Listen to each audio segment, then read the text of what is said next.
Well, Joe Biden speaking on the in the Rose Garden, I guess it is, at the White House, just basically came out and said that because of his process, his family's process of mourning and grieving the loss of their son, Beau, who has been a guest on this program, actually, a couple of times, and has now passed away, that the window of opportunity to run for president has closed, and that Joe Biden's not going to run for president. Here is exactly what he had to say.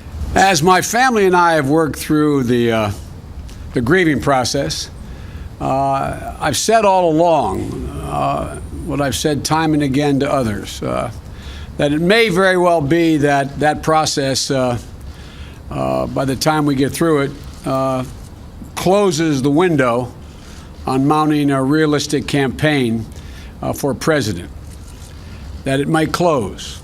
I've concluded it has closed. I know from previous experience that there is no timetable for this process. The process doesn't respect or much care about things like filing deadlines or debates and primaries and caucuses. But I also know that I couldn't do this if the family wasn't ready. The good news is the family has reached that point. But as I've said many times, my family has suffered loss, and I hope there would come a time, and I've said this to many other families, that sooner rather than later, when you think of your loved one, it brings a smile to your lips before it brings a tear to your eyes. Well, that's where the Bidens are today, thank God. Beau is our inspiration. Unfortunately, I believe we're out of time, the time necessary to mount a winning campaign for the nomination. There you go. That's the essence of it. He is still speaking. You want to pull up the audio a little bit? Let's see. I believe we need to lead, Bob, more by the power of our example, as the president has, than merely by the example of our power. We've learned some very hard lessons from more than a decade of large-scale, open-ended military invasions. We have to accept the fact that we can't solve all the world's problems. We can't solve many of them alone. The argument that we just have to do something when bad people do bad things isn't good enough.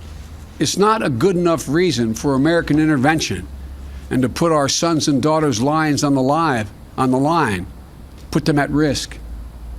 I believe we have to end the divisive partisan politics that is ripping this country apart, and I think we can.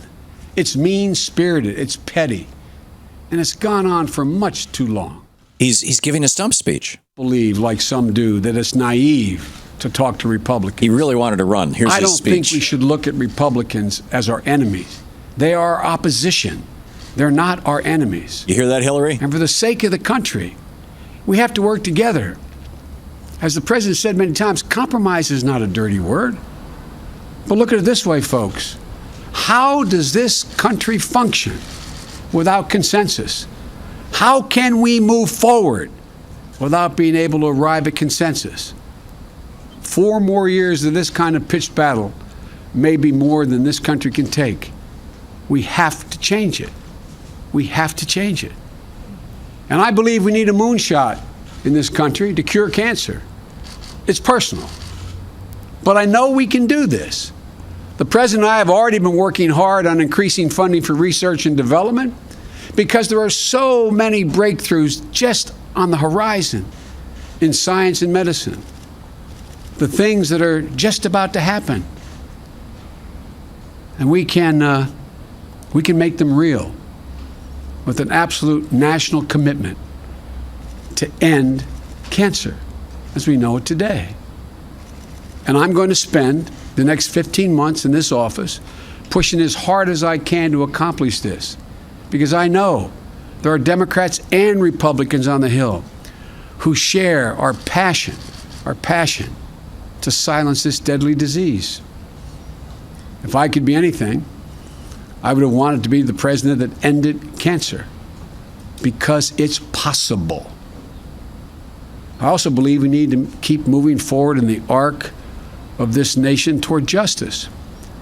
The rights of the LGBT community, immigration reform, equal pay for women and protecting their safety from violence, rooting out institutional racism.